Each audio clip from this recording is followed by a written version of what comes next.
Power does not always die beneath a foreign sword. Sometimes it dies in the blood of its own children. On a cold English battlefield, centuries after the first Plantagenet king took the throne, men fought beneath banners of red and white roses. They were not strangers. They were not invaders. They were cousins, brothers, uncles, nephews, all clawing toward the same poisoned crown. Steel split armor. Horses screamed in the mud. Noble blood soaked into the same earth their ancestors had once sworn to rule forever. And above it all hovered a question no chronicler could escape. How had this happened? How had the family that built medieval England become the family that nearly destroyed it? For more than 3 centuries, the Plantagenets ruled like conquerors, judged like lawmakers, married like strategists, prayed like kings chosen by God, and betrayed each other like enemies trapped in the same house. They did not merely inherit power, they engineered it. They turned castles into fists of stone, law courts into royal weapons, marriage beds into diplomatic battlefields, and bloodline into political currency. They gave England some of its most legendary kings. Henry II, the restless builder of empire. Richard the Lionheart, the warrior king whose myth became larger than his reign. John, the failed king whose weakness forced the crown to kneel before law. Edward I, hammer of Wales and Scotland. Edward III, who turned dynastic ambition into a war that would bleed Europe for generations. The Black Prince, a perfect knight shadowed by an imperfect future. Richard II, who believed kingship was sacred until his own cousin proved it was not untouchable. And at the end, the fractured houses of Lancaster and York, 2 branches of the same ancient tree, hacking at each other until the roots were exposed. The Plantagenet story is not simply the story of kings. It is the story of a machine built from conquest, inheritance, taxation, justice, religion, marriage, and fear. A machine powerful enough to create a kingdom more centralized than many of its rivals. Powerful enough to challenge the King of France. Powerful enough to turn English kings into players in a continental struggle. Powerful enough to make the crown seem almost permanent. But every machine has a weakness. The Plantagenet weakness was hidden in the very thing that gave them strength: blood. A dynasty needs heirs. But heirs become rivals. Sons become impatient. Brothers become threats. Cousins become claimants. A king may command armies, but he cannot command ambition inside his own family. He may build law, but law bends when the throne is at stake. He may claim divine right, but God rarely descends to settle succession disputes. So before the roses bloomed in blood, before Magna Carta, before the Crusades, before the long war with France, before the Plantagenets became a curse whispered through English history, there was another England. A wounded England. A kingdom still living in the shadow of conquest. In 1066, the old world of Anglo-Saxon England was shattered at Hastings. William of Normandy crossed the Channel not as a visitor, not as a claimant seeking negotiation, but as a blade wrapped in a banner. When Harold Godwinson fell, and the Norman Duke became William the Conqueror, England did not simply receive a new king, it received a new ruling class. The land was cut open and redistributed. Old English nobles were stripped away. Norman lords received estates like spoils from a carcass. Castles rose across the countryside, not as romantic monuments, but as warnings. Stone towers looked down upon villages that had once answered to local lords, and now answered to men who spoke French, served a foreign-born king, and understood power as occupation. This was the first lesson Plantagenet England would inherit. Power was not an idea. Power was land. Who held it? Who owed service for it? Who could tax it? Who could punish it? Who could summon men from it to fight? The Norman kings understood that conquest had to become administration, or it would dissolve into rebellion. A battlefield victory could win a crown, but only a system could keep it. The Doomsday Survey was not merely a record of property. It was a map of control. It told the king what existed, who held it, what it was worth, and therefore what could be demanded. In medieval Europe, information was power, and England, after the Norman conquest, became one of the most intensely measured kingdoms of its age. But this new order carried poison inside it. The King of England was not only King of England, he was also a great lord in France. The rulers of England held lands across the Channel, and those lands tied them into the dangerous web of French feudal politics. A king might wear a crown in Westminster, yet kneel as a duke before the King of France for his continental possessions. It was a contradiction waiting to explode. How can a man be sovereign in one land and vassal in another? How can one crown serve two political worlds? This contradiction would define the Plantagenets long before they wore the name. Medieval Europe was not a map of nations as we imagine them now. It was a living body of overlapping loyalties. A knight owed service to a lord owed service to a greater lord. A duke might defy a king. A bishop might rule lands like a prince. A marriage could transfer more territory than a campaign. A child's birth could change the balance of Europe.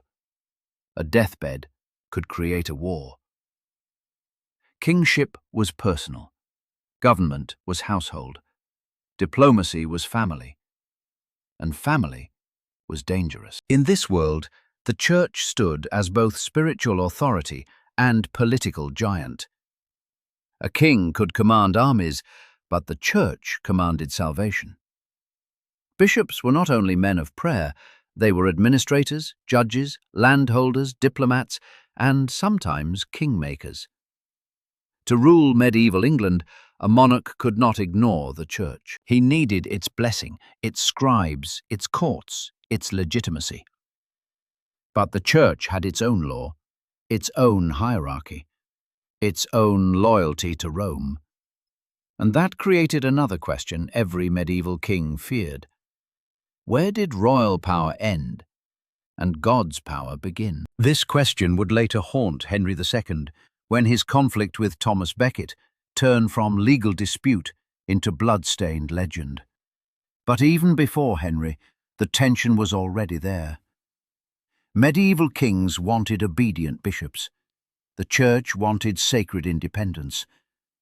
Between them lay the bodies of men who believed both sides had been chosen by God. England before the Plantagenets was therefore not a peaceful inheritance waiting for a strong family. It was a kingdom shaped by conquest, divided by language, locked into French politics, restrained by feudal custom, watched by the Church, and vulnerable to the oldest medieval disease of all, succession. And then came the disaster that made the Plantagenets possible. In 1120, a ship sank. The White Ship went down in the cold waters of the Channel, carrying William Adelin, the only legitimate son of King Henry I of England. The tragedy was immediate, but its political meaning was far greater. The king had lost not merely a child, he had lost the future. A dynasty can survive many things: defeat, rebellion, debt, even humiliation. But without a clear heir, power becomes an open wound. Henry I tried to solve the crisis by naming his daughter Matilda as his successor. In theory, the nobles swore to accept her. In practice, Oaths made in royal halls often melted when the king was dead. When Henry died in 1135, Matilda's cousin Stephen seized the throne. What followed was not orderly transition, but a long tearing open of the kingdom. The period became known as the Anarchy, and the name is almost too gentle. Castles multiplied like infections. Barons fortified themselves. Local lords behaved like kings. Royal authority weakened. The law bent under private violence. Chroniclers painted an image of a land where Christ and his saints slept, and though such language was shaped by moral horror, the meaning is clear. England had discovered what happened when the crown failed to command obedience. This matters because the Plantagenets were born from that wound. They did not emerge into a stable world. They emerged from civil war. Matilda fought for her claim. Stephen clung to the crown. Neither side could fully destroy the other. And in the chaos, the future began to take shape in the figure of Matilda's son, Henry. He was not yet Henry II, not yet the founder of a dynasty, not yet the master of an empire stretching from the Scottish border to the Pyrenees. He was a child of disputed blood, born into a world where legitimacy had to be defended by force, where law had collapsed under aristocratic violence, and where every noble had learned a terrifying lesson. If the king was weak, the kingdom belonged to whoever could build the strongest castle. Young Henry inherited more than claims. He inherited the memory of disorder. He inherited Anjou from his father, Geoffrey Plantagenet. He inherited Normandy through his mother's line, and through one of the most consequential marriages in medieval history, he would gain Aquitaine by marrying Eleanor, the former Queen of France. But before that rise, before the empire, before the law courts, before the family rebellions, the world before the Plantagenets had already written the warning in fire. A crown is only as strong as the system beneath it, and a system built on blood will one day be tested by blood. The old Norman order had created the tools of power: castles, surveys, feudal bonds, royal claims, continental ambition. The anarchy revealed what happened when those tools slipped from the king's hand. The church stood ready to bless or condemn. The barons stood ready to obey or rebel. France watched from across the Channel, both neighbor and rival, both overlord and enemy. England waited for someone ruthless enough, clever enough, and ambitious enough to rebuild royal authority from the wreckage. That man would be Henry of Anjou. He would inherit a broken kingdom and try to make it obey. He would build courts where swords had ruled. He would turn royal justice into a weapon sharper than steel. He would marry the most powerful woman in Europe. He would raise sons who would become legends. And then those sons would turn against him, because the Plantagenet machine was about to be born. And from the moment it began, its greatest enemy was already inside the family. A broken kingdom does not need a gentle king. It needs a man willing to make obedience feel inevitable. When Henry of Anjou crossed into the center of English history, he did not arrive as a saint, nor as a romantic hero crowned by destiny. He came as something far more dangerous, a young prince who had learned from chaos. England had shown him what happened when royal power became a rumor. Barons built castles without permission. Local tyrants turned law into private violence. Oaths were sworn, broken, rewritten, and forgotten. The crown had not vanished, but it had been humiliated. Henry understood the wound, and he understood that a king who merely sat on the throne was already losing. He had to move. He had to judge. He had to punish. He had to make the idea of royal authority travel faster than rebellion.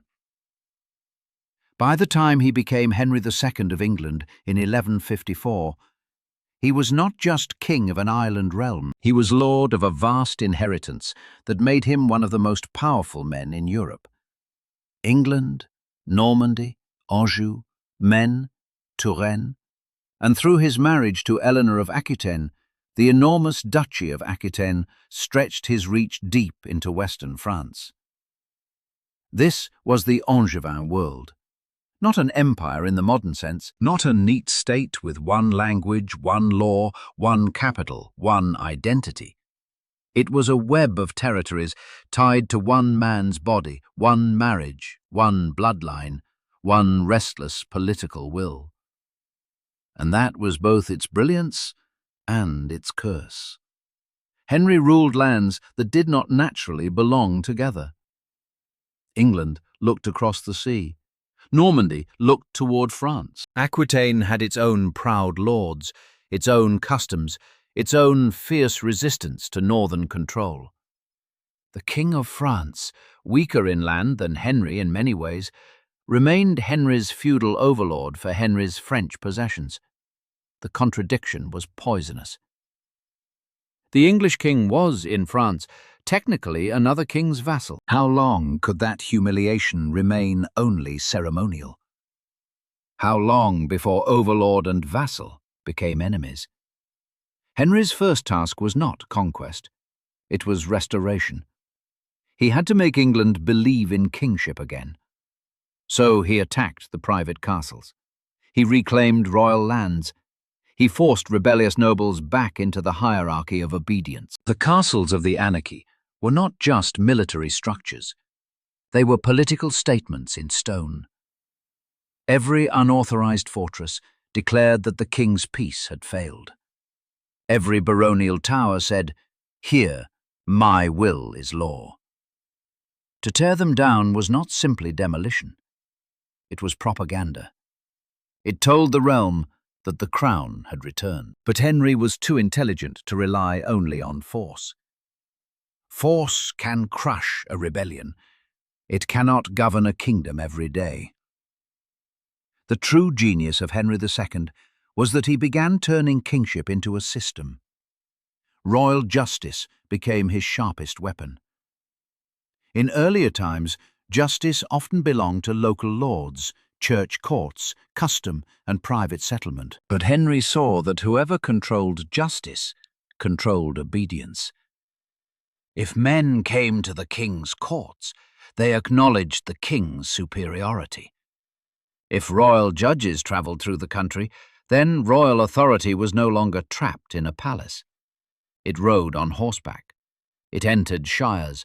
It listened, recorded, punished, fined, and remembered. Law became movement. Law became revenue. Law became power. Henry's reforms did not create modern justice overnight. They did something more medieval and more practical.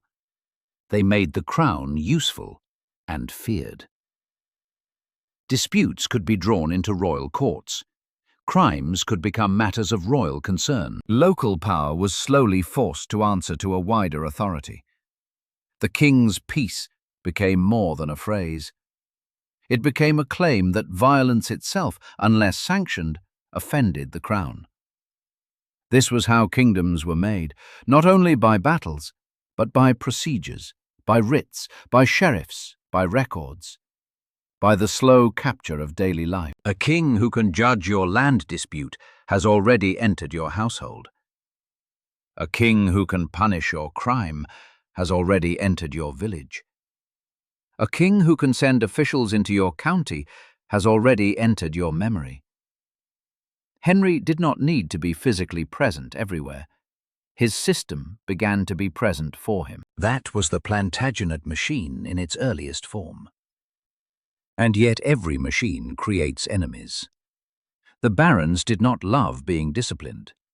The church did not love being pressed. Local privileges did not vanish without resentment. Power, when centralized, always presents itself as order. Those who lose autonomy experience it as domination. Then came the conflict that stained Henry's reign forever. Thomas Becket had once been Henry's friend, his chancellor, his companion in government, a man who understood the machinery of royal power. When Henry made him Archbishop of Canterbury, he likely expected loyalty inside the church. It was a logical move. If the king could place a trusted servant at the head of the English church, then one of the greatest rival powers in the realm might become an instrument of the crown. But men sometimes become transformed by the offices they occupy.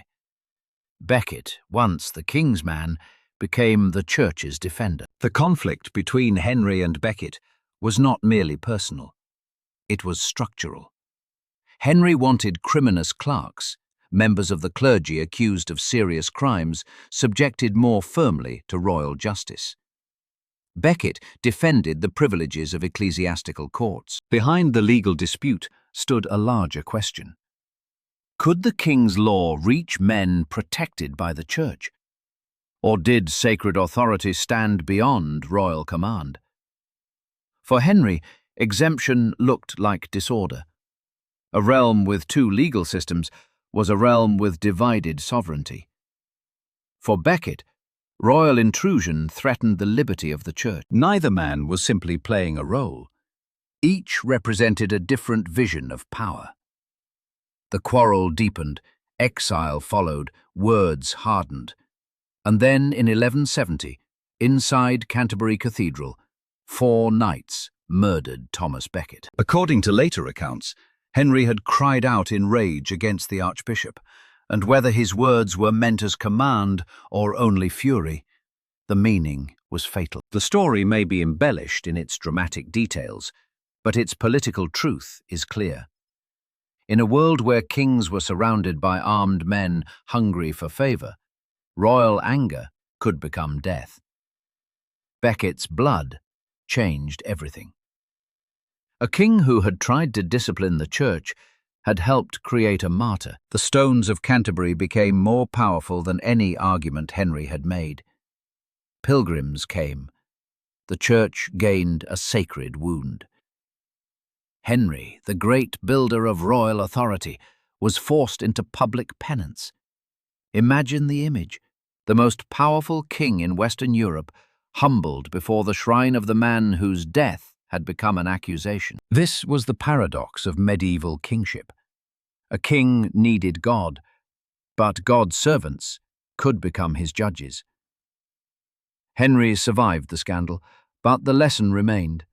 Royal power could expand, but it could not easily swallow the sacred. The crown could frighten barons, command sheriffs, raise taxes, and tear down castles. But if it looked like an enemy of the church, it risked something deeper than rebellion. It risked damnation in the eyes of its people. Still, Henry's machine continued. England became more governable. Royal administration became stronger. The crown's memory became longer, and Henry's lands across the Channel made him a titan. But the greater his power grew, the more impossible it became to divide. Because Henry had sons. And in dynastic politics, sons are not only children. They are future claimants waiting for the present to die. Henry's marriage to Eleanor of Aquitaine had created one of the most formidable political partnerships of the Middle Ages. Eleanor was not a decorative queen. She had been Queen of France before she became Queen of England. She brought Aquitaine prestige, experience, and danger. She understood courts. She understood power. She understood that marriage was not softness. It was strategy wearing silk. Together, Henry and Eleanor produced heirs who seemed to promise security. Instead, they became the beginning of the dynasty's deepest curse. Young Henry, crowned during his father's lifetime, wanted real power, not symbolic honor. Richard wanted Aquitaine and glory. Geoffrey was ambitious in Brittany. John, the youngest, was first called Lackland because he seemed to inherit least. a small insult that would grow into a historical shadow. Henry II had built a realm too large and too personal to manage easily. He could grant titles, but not independence. He could crown a son, but not truly share authority. He could use his children as pieces in the dynastic game, but each piece had a will of its own. What happens when a father builds an empire but refuses to let his heirs touch the machinery? The answer came in rebellion. In 1173, Henry's sons rose against him. Supported in varying ways by Eleanor, by rebel nobles, and by foreign powers eager to weaken the Angevin giant, the revolt turned the royal family into a battlefield. This was not a simple tantrum by spoiled princes. It was a political crisis born from the structure Henry himself had created. His empire depended on family loyalty.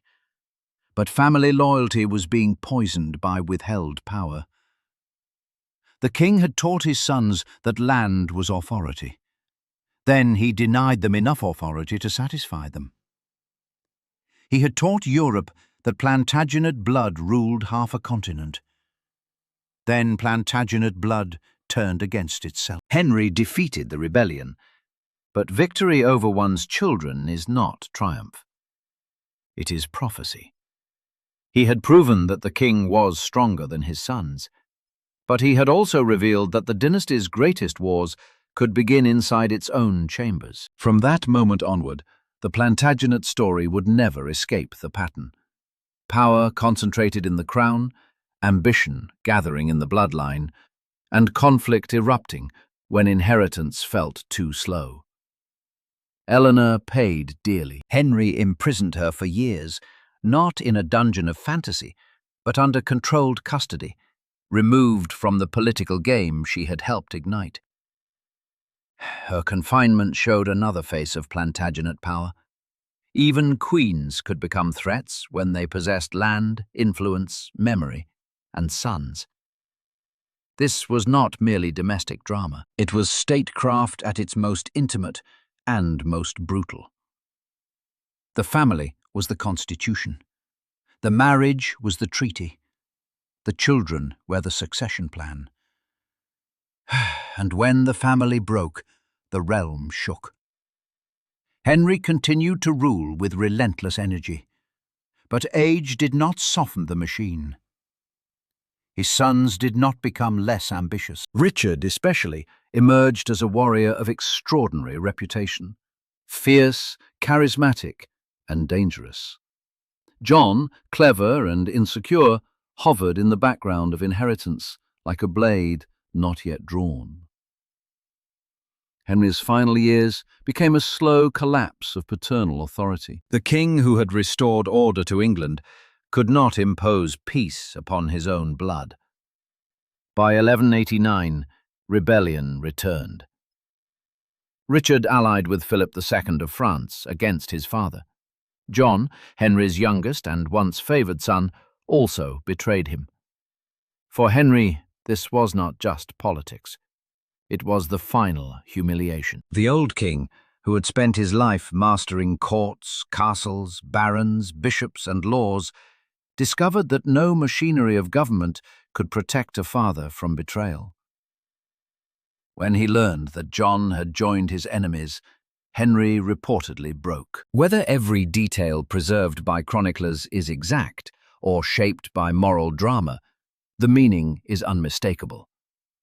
Henry II died with his empire intact on parchment, but spiritually wounded at its centre. He had built the Plantagenet machine. His sons had discovered how to turn its gears against him. And this is why Henry's reign is the foundation of the entire saga. He did not simply found a dynasty. He created the conditions for its greatness and its destruction. He strengthened royal justice so profoundly that English kings after him inherited a more powerful crown. He disciplined the nobility, expanded administration, and made the king's authority felt in courts and counties. He turned the monarchy from a warrior household into a governing engine. But he also ruled a composite empire, held together by personality, inheritance, and fear. He never solved the question of succession. He never found a way to share power without weakening himself. He never transformed family loyalty into durable political structure. The result was a dynasty that could dominate Europe, but not itself. When Henry II died, the throne passed to Richard, and Richard was everything medieval legend desired in a king: brave, violent, magnificent, and almost never home. The machine was about to be inherited by a lion. But lions are not builders. They are hunters. A kingdom can survive a bad king more easily than it can survive a sacred myth. Richard inherited more than a throne. He inherited a legend before he had even finished living. To later memory, he would become Richard the Lionheart, the Crusader king, the golden warrior, the Christian champion who crossed the sea to fight beneath the burning sun of the Holy Land. His name would echo through songs, romances, children's tales, and national imagination. He would become the kind of king people remember with banners, trumpets, and shining armor. But history is colder than legend. Richard was a magnificent soldier. He was brave, charismatic, tactically gifted, and almost impossibly committed to the theatre of war. Yet as King of England, he was also an absence. He spent very little of his reign in the kingdom whose crown he wore. England, to him, was not the centre of his identity. It was a source of money, men, legitimacy, and royal status. His world was continental. His ambitions were crusading and Angevin. His imagination moved through Normandy, Aquitaine, the Mediterranean, and Jerusalem, more than through the shires of England. This is the first Plantagenet paradox after Henry II. The dynasty had built a stronger English monarchy. Then it gave that monarchy to a king who treated England as a treasury for glory. Richard's reign reveals one of the darker truths of medieval power. A king did not have to be present to rule if the machine beneath him was strong enough to extract obedience in his name. Henry II's reforms now proved their value. Administration could continue. Taxes could be raised. Officials could govern. The kingdom could function while its king fought abroad. But functioning is not the same as healing. Richard needed money. Crusade demanded ships, supplies, ransom networks, soldiers, diplomacy, and endless coin. The Holy War was preached as sacred duty, but sacred duty had a price. England paid it. The king sold offices. He raised funds. He famously treated royal resources with a ruthless practicality. And later tradition captured this attitude in the idea that he would have sold London itself if he could find a buyer. Whether the exact phrasing is polished by memory, the meaning is clear. Richard saw kingship as a weapon to finance a higher calling. And the higher calling was war. The Third Crusade gave Richard his immortal stage. Across the sea, after the disaster of Hattin and the fall of Jerusalem to Saladin, Western Christendom had been wounded in its soul. Jerusalem was not merely a city. It was an image of heaven on earth, a place where memory, faith, and conquest fused into one sacred obsession. To fight for it was to turn politics into salvation. Richard thrived in that world.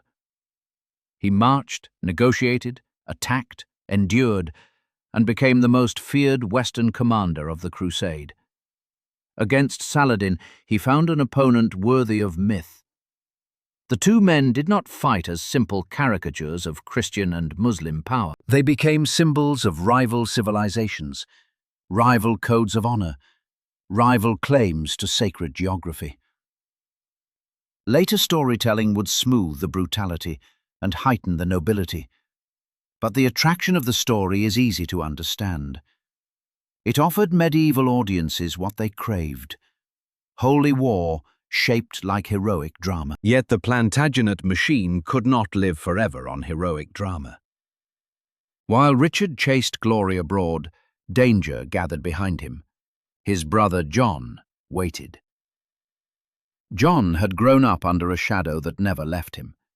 He was the youngest son, the one first marked by lack.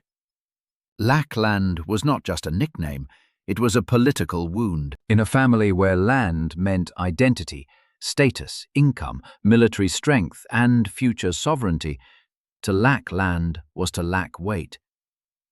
John was clever, but cleverness without honor becomes suspicion. He was ambitious, but ambition without grandeur becomes resentment. Richard was the lion. John was the brother watching the lion's throne. During Richard's absence, John maneuvered. He was not alone. Across the Channel, Philip II of France understood the Plantagenet weakness with predatory clarity.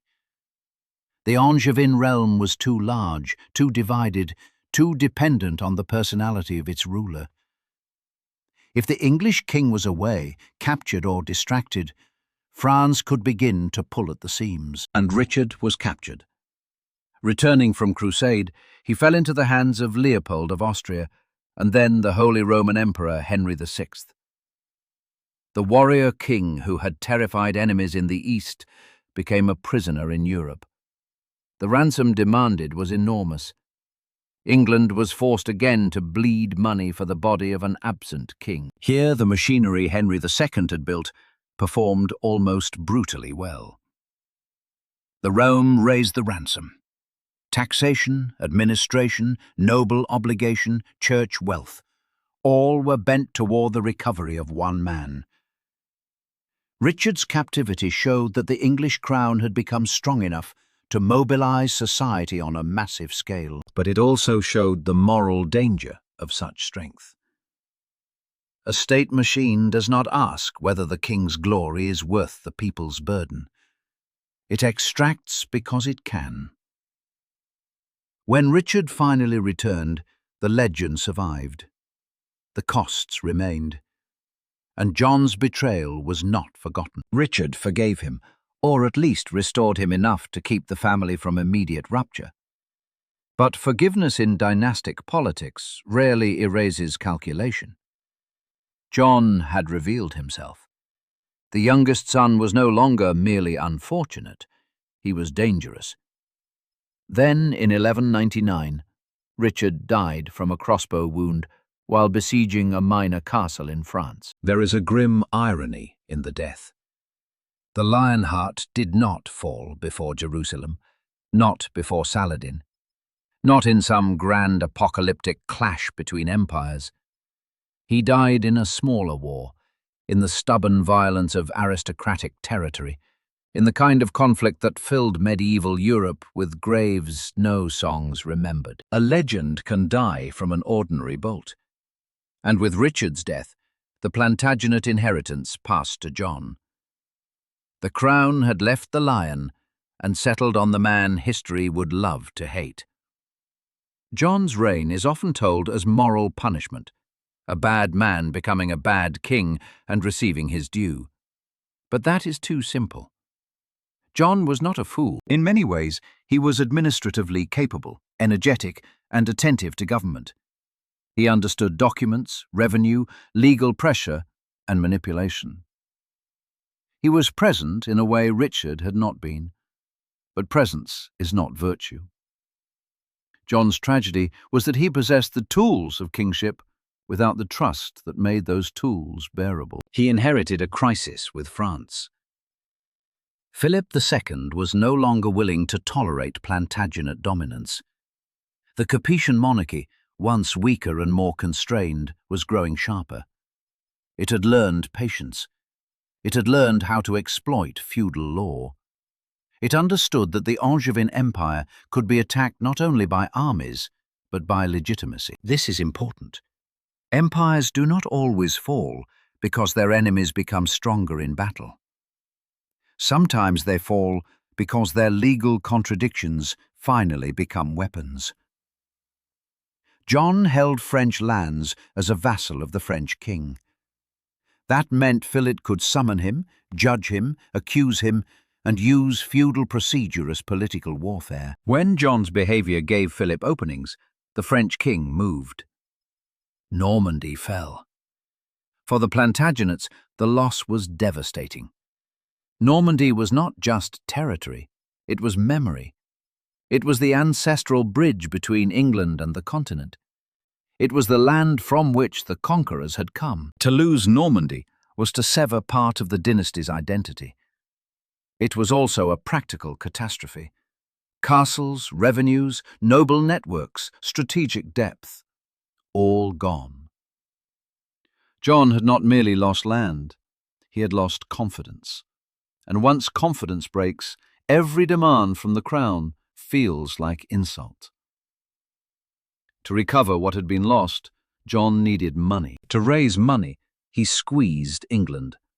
Scutage, fines, feudal incidents, legal penalties, arbitrary pressure.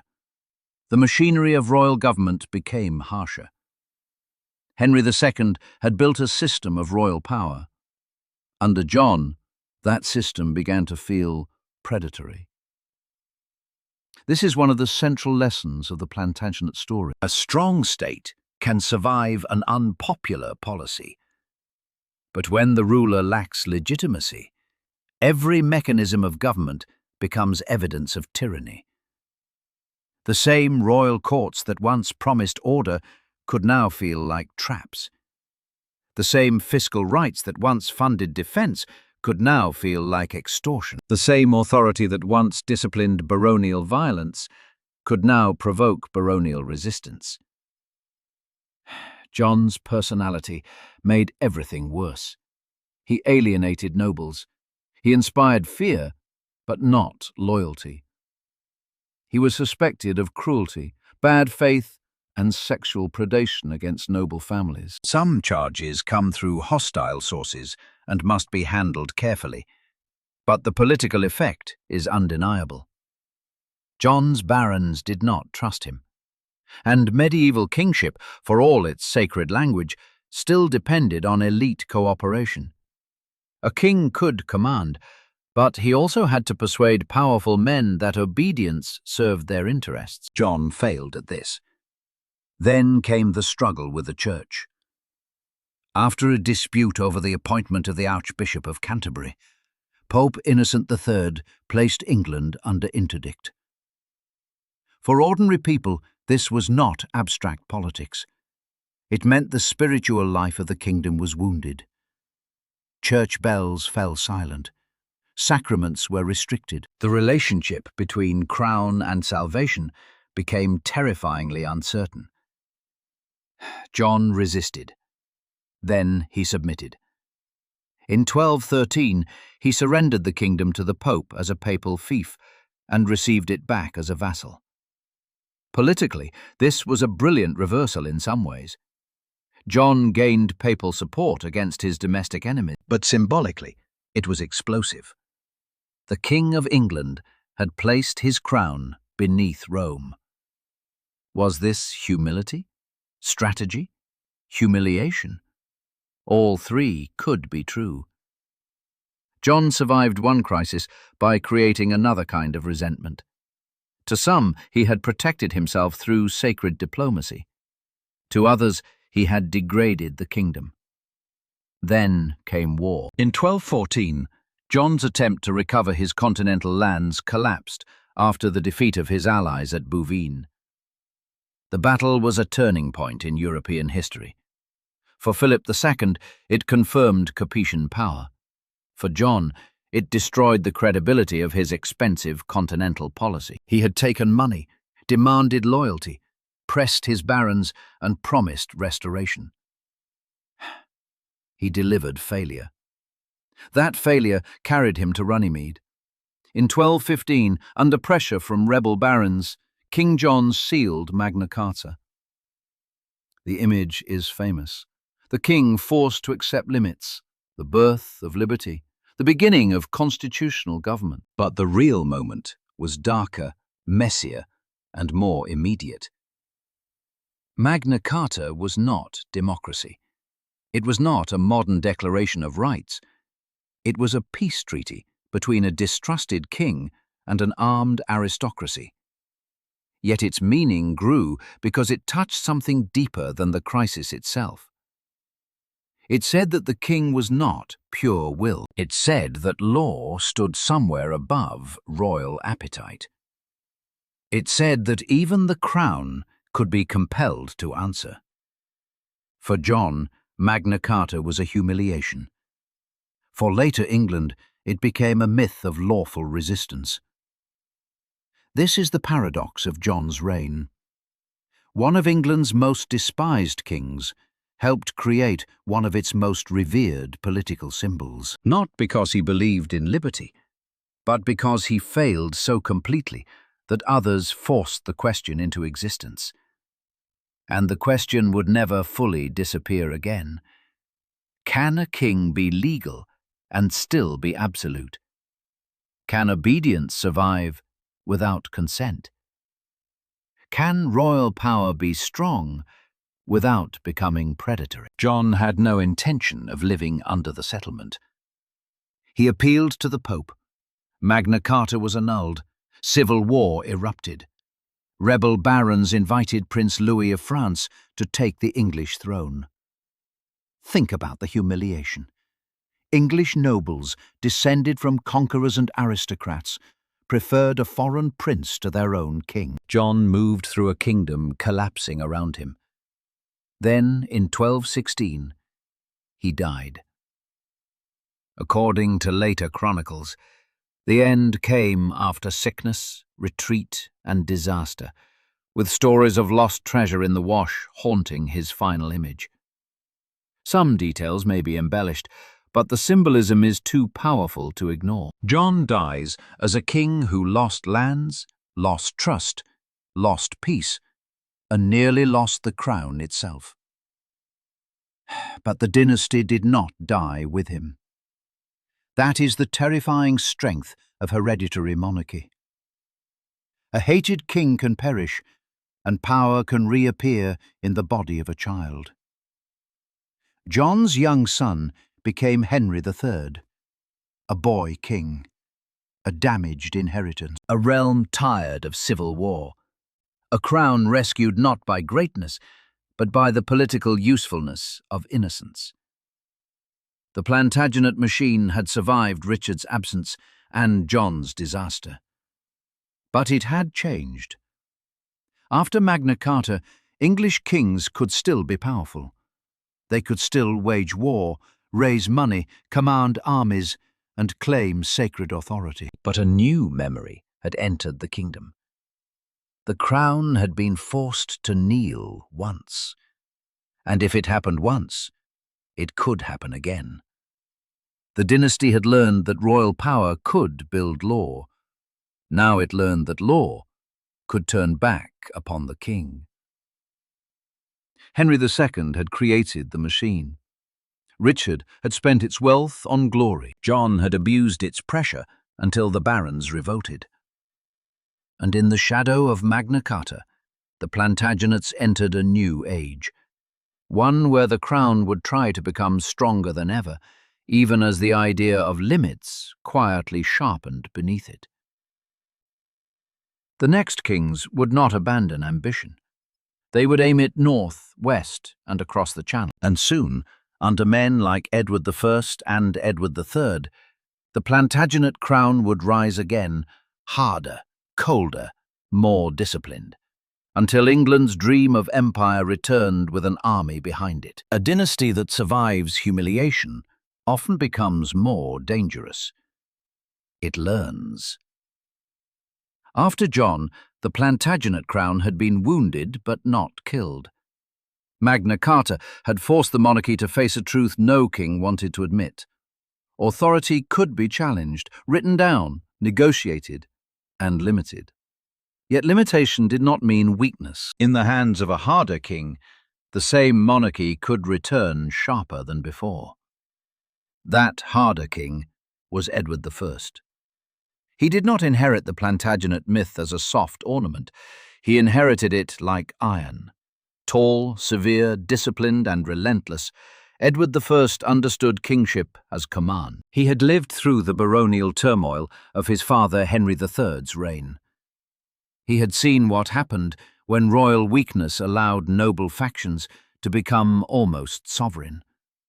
He had fought Simon de Montfort. He had seen reform become rebellion. He had learned that law could restrain a king, but also that a king who mastered law could make restraint serve monarchy. This was Edward's genius. He did not simply reject the political world created by Magna Carta. He absorbed it. He governed through statute, parliament, taxation, military obligation, and legal reform. He recognized that power in late medieval England could no longer be only personal. It had to be institutional. If the crown needed money, it needed consent from those powerful enough to resist. If the king wanted war, he needed a language that could make the realm feel involved in royal ambition. If nobles had rights, then the king would define those rights, record them, and bind them into a system he could manage. The Plantagenet machine evolved. Under Henry II, royal justice had moved through England like a blade. Under John, royal pressure had become predatory and provoked revolt. Under Edward I, law became architecture. He was not a liberal king in the modern sense. He was not interested in limiting monarchy out of moral humility. He was interested in making power durable. A law written by the crown could discipline both ruler and subject, but if the king shaped the law, he shaped the battlefield on which political life took place. Edward looked outward, too. Wales became his first great project of conquest. For generations, the Welsh princes had resisted English domination through geography, local loyalty, and fractured but resilient power. Mountains and castles, kinship and defiance made Wales difficult to swallow.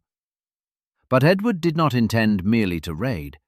He intended to absorb. His campaigns against Llywelyn ap Griffith were not just wars of expansion. They were wars of state-building. When Llywelyn was killed in 1282, Welsh independence under native princes was broken. Edward followed victory with stone. Massive castles rose across North Wales: Carnarvon, Conwy, Harlech, Beaumaris.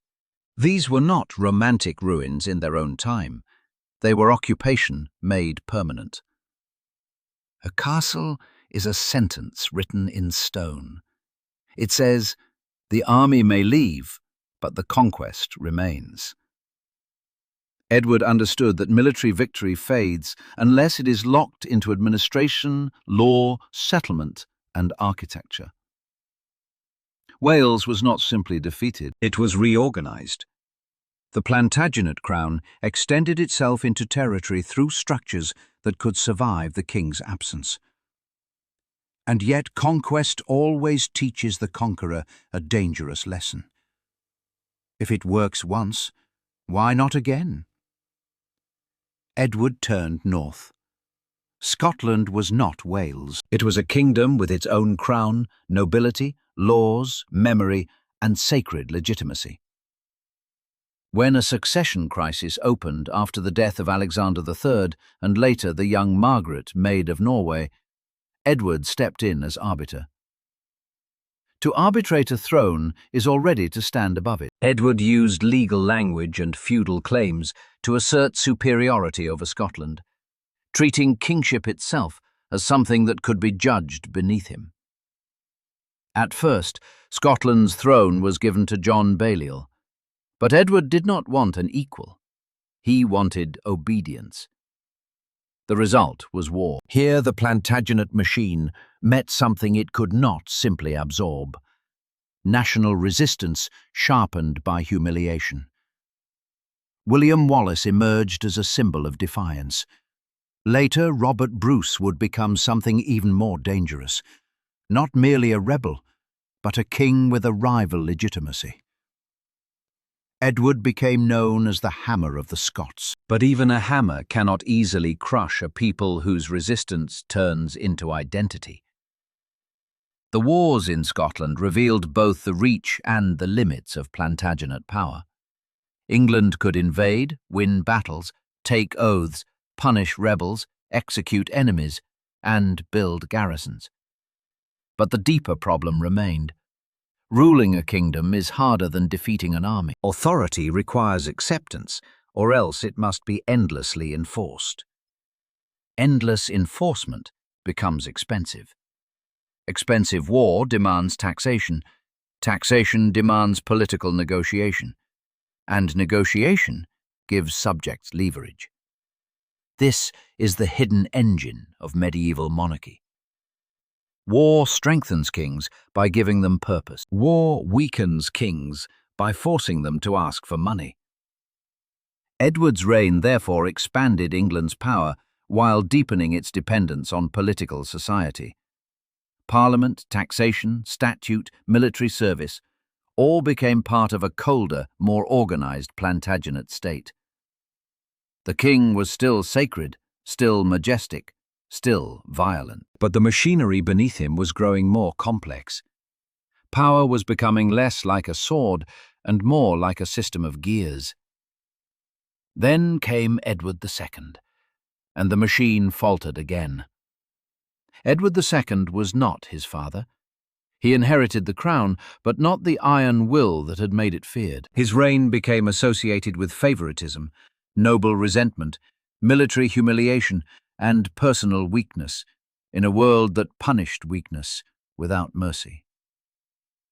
His relationship with favorites, especially Piers Gaveston and later the Despensers, infuriated powerful nobles who believed access to the king had been captured by unworthy men. In medieval monarchy, the king's affection was never private. Whom the king loved, enriched, trusted, or protected became a political fact. A favorite could appear to stand between the nobility and the crown, and when nobles feel excluded from royal influence, they often describe their anger as concern for the realm. Edward II's greatest disaster came in Scotland. At Bannockburn in 1314, Robert Bruce defeated the English in a battle that shattered the aura of Plantagenet dominance in the north. Bannockburn was not merely a military defeat, it was a symbolic reversal. Edward I had tried to reduce Scotland to obedience. Edward II proved England could be humiliated there. The son inherited the father's war. He did not inherit the father's command. Eventually, Edward II was deposed. This was a terrible precedent.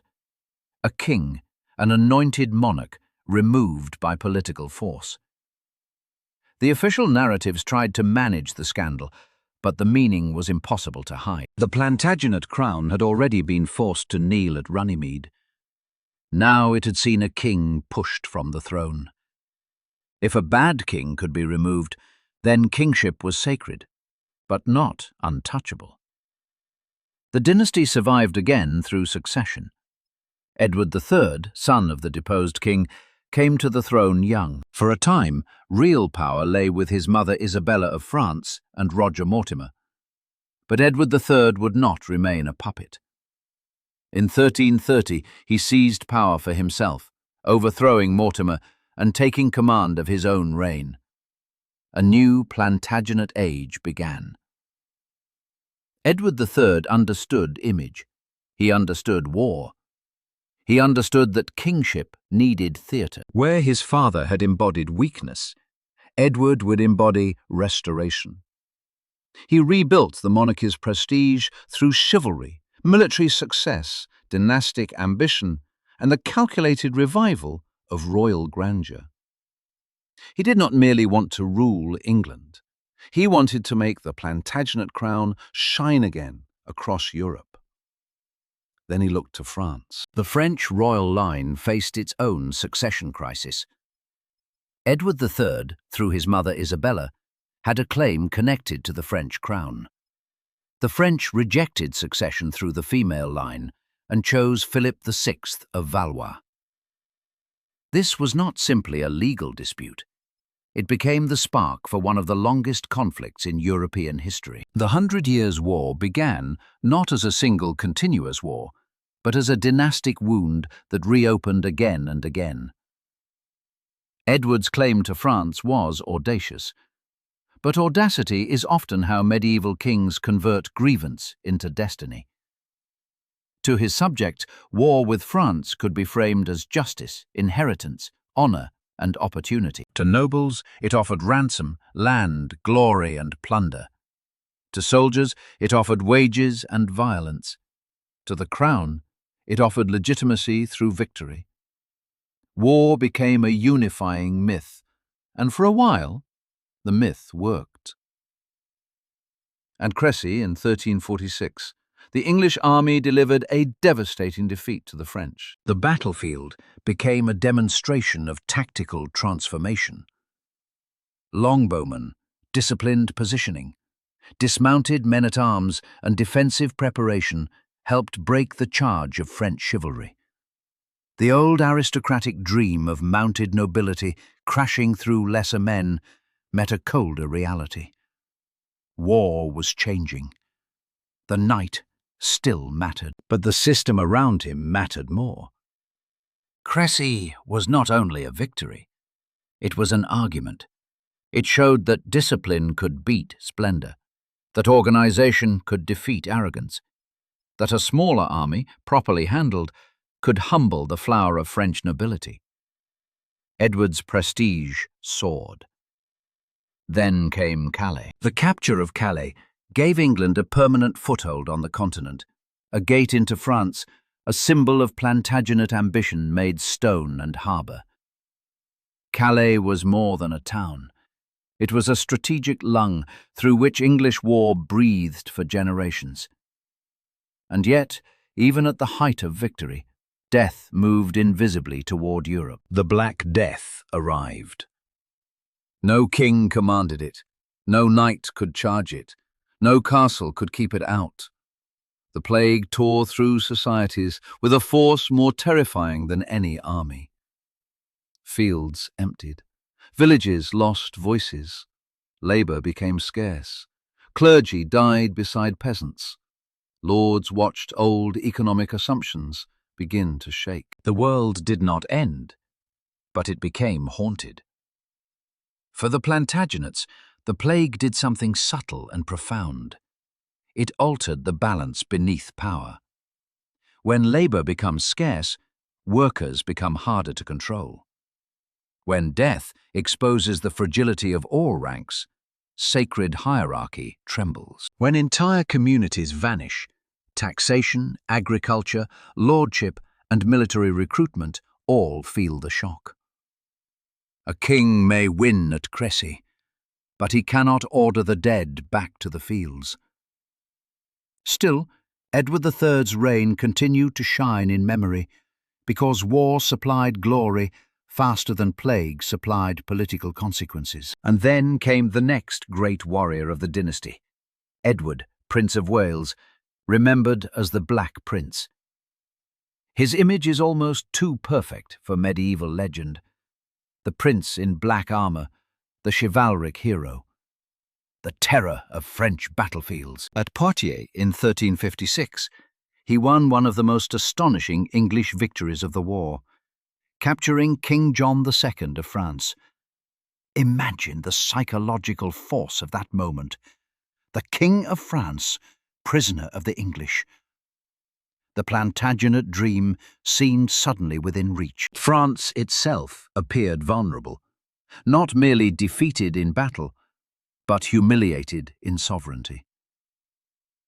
Ransom became politics. Captivity became leverage. Victory became finance. This was medieval war at its most Plantagenet. Glory and accounting fused together. But the Golden Age was already carrying its shadow. The Black Prince was brilliant, but not immortal. His campaigns in Aquitaine were costly. His rule there created resentment. War demanded money, and money demanded pressure. Military glory on one side of the Channel could become administrative bitterness on the other. The same system that made Plantagenet victories possible also spread the burden of those victories across subjects who did not always share the king's dream. And dynastic fate struck again. The Black Prince died before his father. This was more than a family tragedy.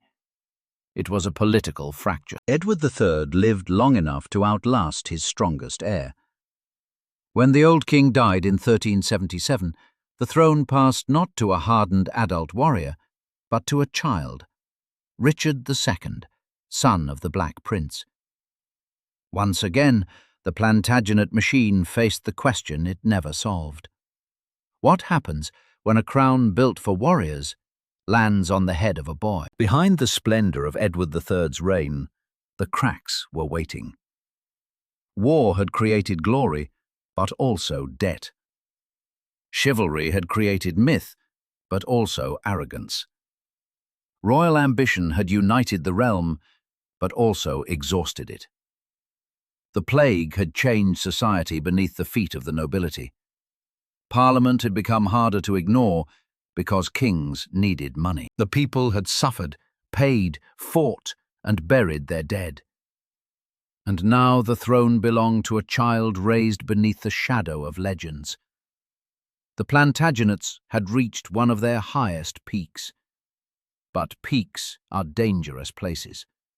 From there, every fall looks like destiny. A child can inherit a crown, but not the fear that once protected it. When Richard II became king in 1377, England did not receive a warrior. It received a symbol. He was the grandson of Edward III, the son of the Black Prince, the living bridge between Plantagenet glory and Plantagenet uncertainty. Around him gathered the shadows of men greater than himself.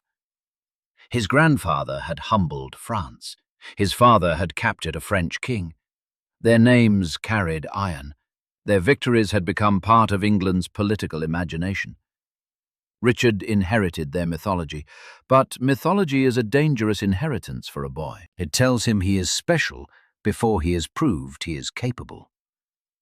It surrounds him with expectation before he understands consequence.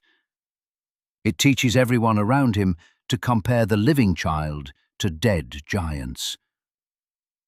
The kingdom he inherited looked strong from a distance. England had a famous dynasty, a developed royal administration, a growing parliament, a warrior aristocracy, and the memory of continental victories. But beneath the surface, the world had changed. The Black Death had not simply killed people, it had disturbed the foundations of obedience. For generations, medieval society had justified itself as an order ordained by God. Some prayed, some fought, some worked. The hierarchy seemed natural because it had been repeated in sermons, law, custom, and daily survival. But plague does not respect hierarchy. It enters cottages and monasteries, castles and markets. It takes priests before peasants, lords before laborers, children before sinners. It makes every social explanation feel fragile. After the plague, labor was scarce, and scarcity gives power to those who possess what others need. Peasants and workers could demand higher wages. Lords and landowners feared losing control over the labor system that sustained their wealth. The government responded with laws trying to freeze wages and bind labor back into old patterns. But a law can command the page more easily than it commands hunger, memory, and death. The poor had seen the world break. They had buried half their villages. They had watched the powerful still demand rent, service, taxes, and obedience. And then the crown asked for more. War with France had become expensive. Royal government needed money. Poll taxes fell heavily and visibly. Unlike older forms of taxation, hidden inside feudal obligations or negotiated through elites, a poll tax touched bodies directly. It counted people, It made poverty measurable. It turned survival itself into something the government could assess. This is how states create rebellion without intending to. They do not merely demand money. They make people feel seen only when it is time to extract from them. In 1381, anger erupted. The peasants' revolt was not a simple riot by ignorant villagers. It was a political earthquake. Men and women who had long been expected to bend now marched, gathered, demanded, threatened, and imagined a different order. They attacked symbols of authority. They killed officials. They burned records. And records mattered, because records were chains written in ink. Destroying them was not random violence. It was an attack on the memory of obligation. Wat Tyler emerged as one of the revolt's central figures. John Ball, the radical preacher, gave the movement words that cut through the divine hierarchy of medieval society. According to later reports, he asked, "When Adam delved and Eve span, who was then the gentleman?" The phrase may have been shaped by chroniclers, but its meaning is clear. It questioned the entire moral architecture of lordship. If all humans began the same, why should some command and others obey? That is not merely a social question. It is a threat to the medieval universe. And at the center of the crisis stood the young king.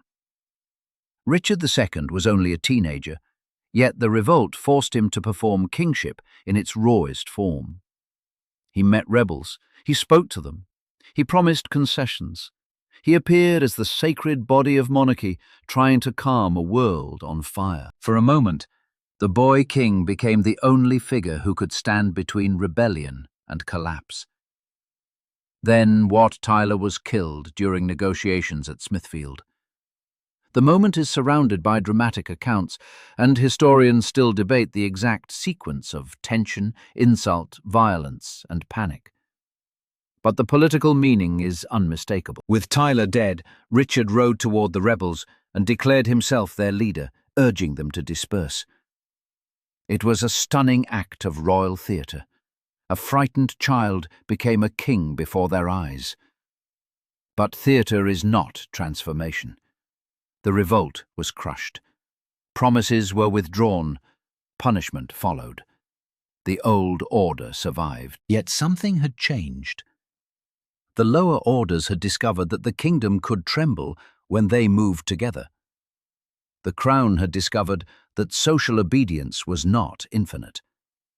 And Richard had discovered something more intimate and more dangerous. The image of kingship could save him. Power to Richard increasingly became performance. If Henry II had believed in administration, if Edward I had believed in law and conquest, if Edward III had believed in chivalric war, Richard II came to believe in majesty. He leaned into the sacred aura of monarchy. He elevated ceremony. He cultivated distance. He imagined kingship as something exalted, almost untouchable. But a king who rises too far above his political nation may no longer hear the ground cracking beneath him. Richard's reign became a struggle between personal monarchy and aristocratic expectation. He relied on favorites. He angered great nobles. He distributed influence in ways that made powerful men fear exclusion. Once again, the king's private trust became public crisis. A favorite at court was not simply a friend. He was a gatekeeper to patronage, policy, wealth, and survival.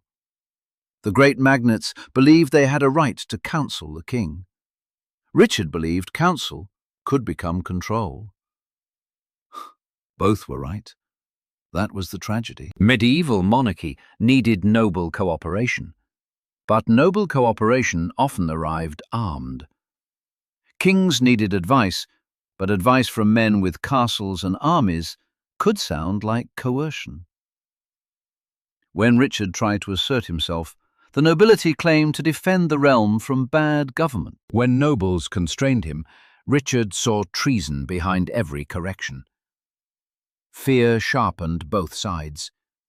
The crisis produced the Lords Appellant, a group of powerful nobles who moved against Richard's favourites in the late 1380s. They defeated royal forces at Radcut Bridge. They used the merciless Parliament of 1388 to purge the king's household, execute or exile his allies, and humiliate royal authority. Imagine what this did to Richard. He was an anointed king. He believed monarchy carried sacred dignity. Yet he had been treated like a dangerous child surrounded by criminals. Humiliation in politics rarely disappears. It waits. Richard learned patience, and patience made him colder. In the 1390s, he gradually regained control. For a time, he governed with outward moderation, but beneath that surface, memory hardened into vengeance. He had not forgotten the men who had broken his circle. He had not forgotten the nobles who had claimed the right to judge his rule. When revenge came, it came dressed as royal justice. Richard moved against former opponents. The Duke of Gloucester was arrested and died in custody, under circumstances that remain troubling. The Earl of Arundel was executed. Warwick was exiled. The king's old enemies were destroyed or neutralized. Richard was no longer merely recovering authority. He was reshaping the political order around fear. This is where kingship becomes dangerous. A strong king can restore order. A wounded king may confuse order with revenge. Richard's court became more elevated, more artistic, more ceremonial, but also more politically narrow. He demanded forms of obedience that made the old nobility nervous. He used legal instruments, forced loans, and controlled assemblies. He experimented with a more absolute style of kingship, one that looked backward to sacred monarchy and forward to tyranny in the eyes of his opponents. Was Richard a visionary of royal sovereignty, a traumatized ruler seeking security, a tyrant in the making? Historians still debate the balance, but the direction of fear is clear. The political nation began to wonder whether the king could be trusted with the crown's own power. And then Richard made the mistake that would undo him. He attacked the inheritance of Henry Bolingbroke. Bolingbroke was the son of John of Gaunt, Duke of Lancaster, one of the greatest magnates in England, and the son of Edward III. Bolingbroke had royal blood, immense aristocratic connection, military reputation, and a claim to respect inside the Plantagenet world. He had been exiled after a dispute with Thomas Mowbray. When John of Gaunt died in 1399, Richard confiscated the Lancastrian inheritance instead of allowing Bolingbroke to receive it. This was not merely personal punishment. It threatened the sacred principle of aristocratic property.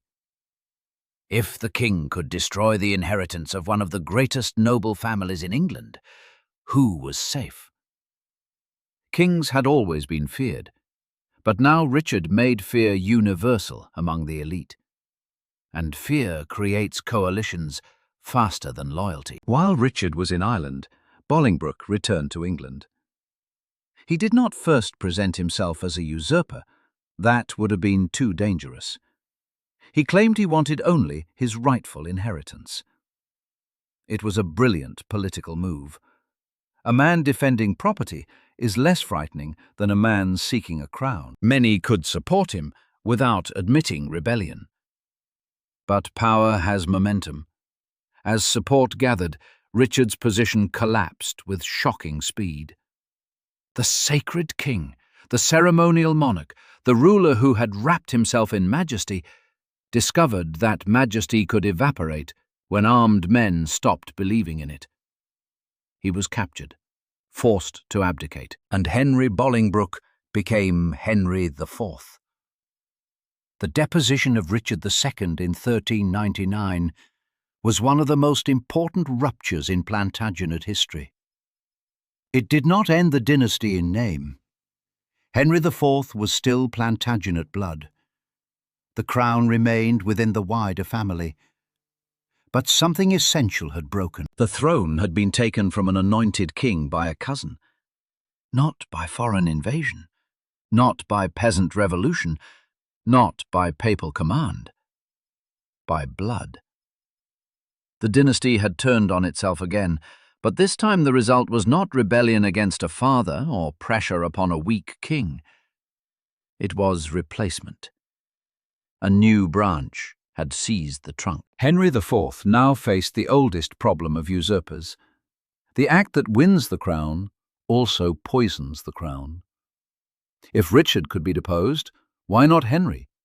If hereditary right could be adjusted by political necessity, who would decide necessity next time? If royal blood was no longer enough, then power had become argument. Henry IV spent his reign defending the throne he had taken. Rebellions erupted. The Percy family turned against him. Owain Glyndŵr led a major Welsh revolt. Rumours and loyalties clustered around the memory of Richard II. The kingdom did not instantly collapse, but it had entered a new psychological world. The Plantagenets had once fought to build royal authority. Now they fought over the meaning of legitimacy itself. And legitimacy is more fragile than stone. A castle can be repaired, a law can be rewritten, a tax can be raised again. But once people see that a crown can be taken, they never unsee it. Henry IV passed the throne to his son, Henry V, and for a brief, blazing moment, the wound seemed to close under the light of victory. Henry V would become everything a troubled dynasty needed: disciplined, charismatic, martial, devout, and terrifyingly effective. He would turn domestic insecurity outward into war. He would lead England back into France and make the Plantagenet claim to the French crown seem once again not like fantasy, but destiny. But the deeper curse remained. The dynasty had learned that glory could cover a wound. It had not learned how to heal it. And soon, on the fields of France, Henry V would win a victory so magnificent that it would hide the coming disaster behind the sound of trumpets. A wounded dynasty often looks strongest just before it breaks. Henry V understood this better than almost any king of his age. He inherited not only a crown, but a problem. His father, Henry IV, had taken the throne from Richard II. That act had saved one branch of the Plantagenet family, but poisoned its legitimacy. The Lancastrian crown was legal because it had power, but uneasy because everyone remembered how it had been born. A usurper's son can inherit the throne, but he also inherits the accusation. Henry V needed more than obedience. He needed glory. And glory in medieval kingship was often found across the sea. France was divided, wounded by madness in its king, torn by factional struggle between Armagnacs and Burgundians, and vulnerable to a ruler ruthless enough to turn dynastic claim into invasion. Henry revived the old Plantagenet claim to the French crown, but this was not merely ambition dressed as law. It was political medicine. War could unite nobles who might otherwise quarrel. War could turn a questionable dynasty into a wholly national project. War could make men forget how the crown had been seized by showing them what the crown could win. So Henry crossed into France, and in 1415 at Agincourt, mud became destiny. The English army was tired, hungry, outnumbered, and trapped in hostile country. The French nobility gathered in confidence, armoured in rank, lineage, and expectation. On paper, the English should have been crushed, but battlefields do not obey pride. Rain had softened the ground. The French advance compressed into mud and confusion. English longbowmen tore into the attacking force. Men in heavy armour struggled, stumbled, suffocated, and died beneath the weight of their own splendour. Agincourt became more than a victory. It became a myth. The smaller army defeating the mighty. The disciplined English line breaking aristocratic arrogance. The king fighting among his men. The dynasty reborn through blood and mud. For Henry V, Agincourt did what politics alone could not. It sanctified him. It made his rule feel chosen, not merely inherited. The son of a usurper became the warrior king. The Lancastrian stain was covered by French blood. But victory is a dangerous drug. It persuades kings that God agrees with them. Henry pressed forward. Through war, diplomacy, and French division, he forced the Treaty of Troyes in 1420. The treaty recognized him as heir to the French throne and married him to Catherine of Valois, daughter of the French king. For a moment, the impossible Plantagenet dream seemed within reach. England and France under one crown. The old claims of Edward III made real. The Channel no longer a border, but a corridor inside a dual monarchy. It was the greatest illusion the dynasty ever achieved. Because Henry V died in 1422, he died before he could wear the crown of France. He left behind an infant son, Henry VI. Once again, the Plantagenet curse returned. A crown built by a warrior landed on the head of a child, and this time the burden was unbearable. Henry VI inherited two kingdoms in theory and control of neither in spirit. England needed a ruler. France needed conquest, negotiation, money, soldiers, and legitimacy. Instead, the dynasty had a baby. Government passed into the hands of councils, nobles, regents, and competing interests. The machine continued to operate, but without a commanding will at its centre. This is how empires begin to rot.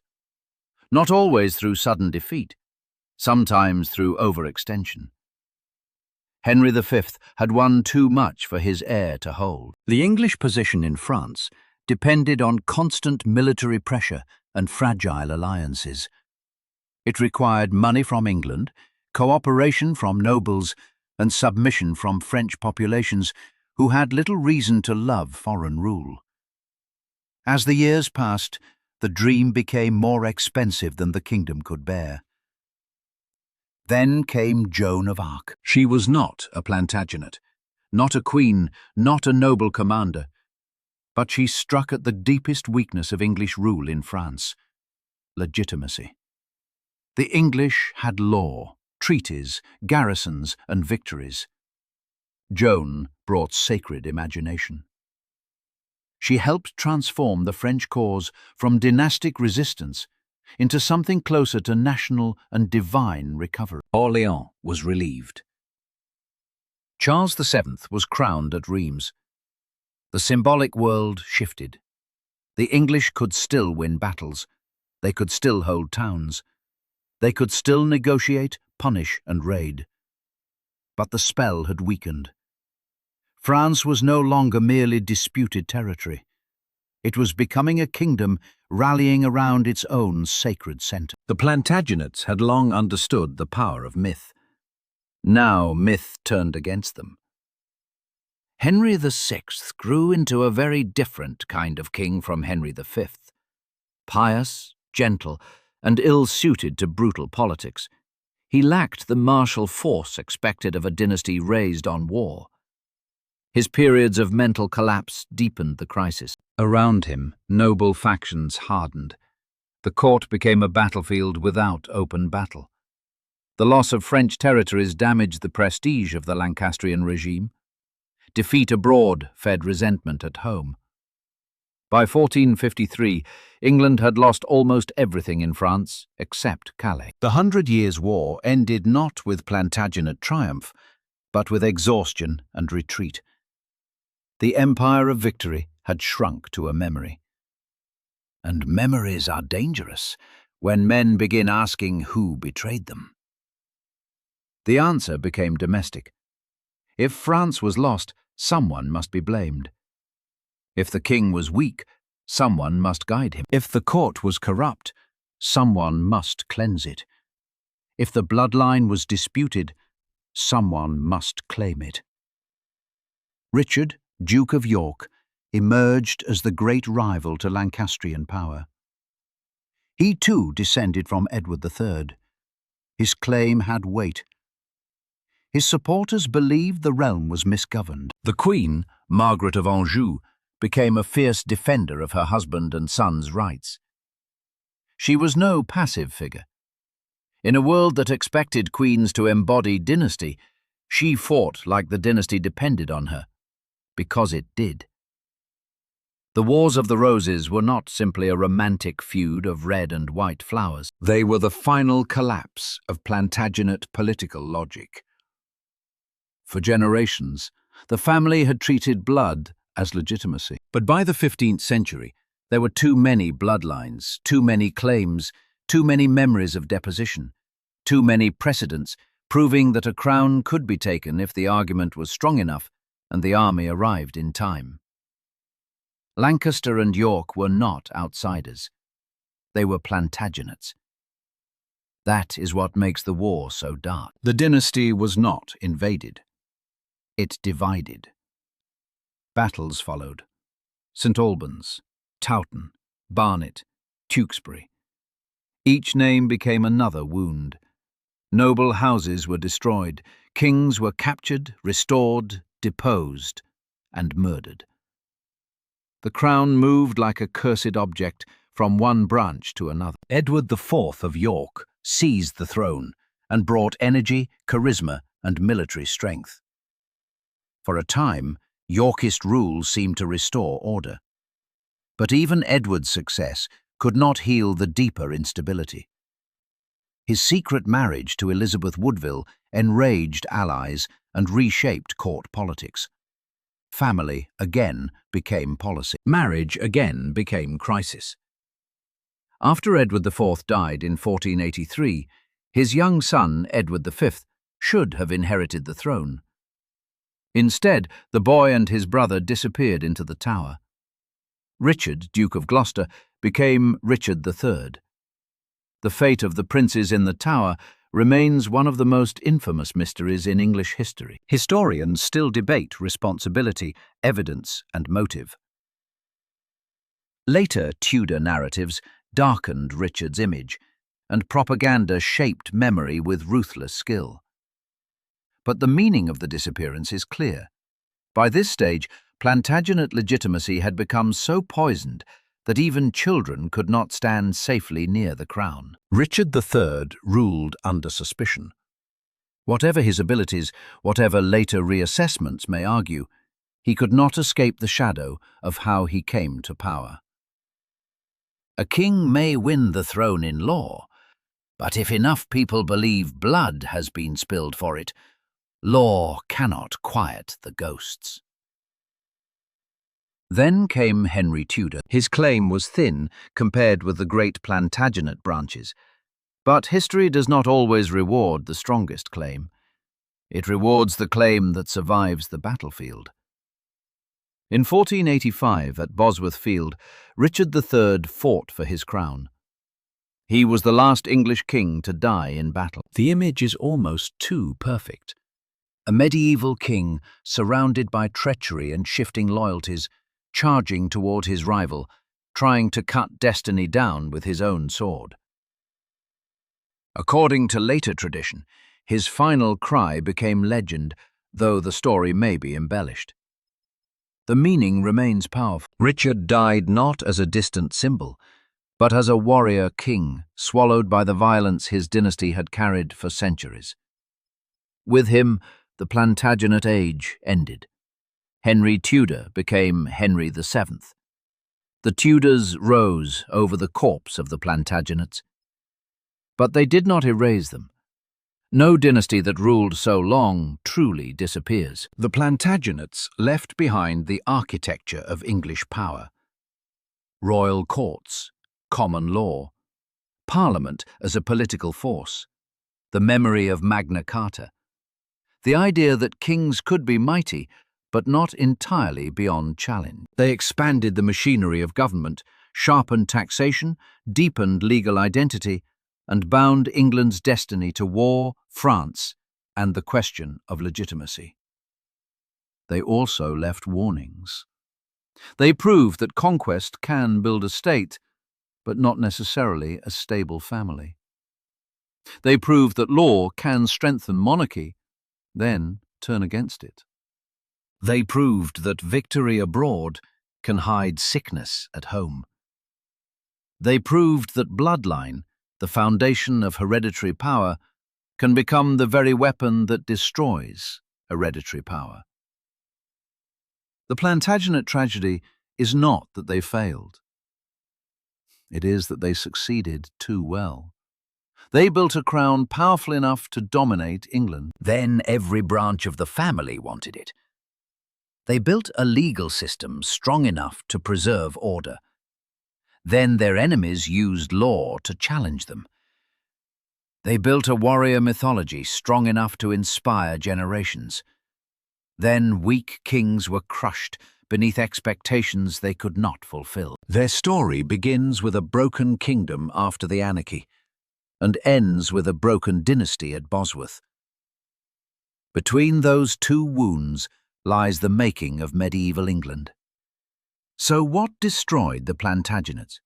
Not France, not Scotland, not plague, not rebellion alone. They were destroyed by the oldest enemy of monarchy, the contradiction inside blood itself.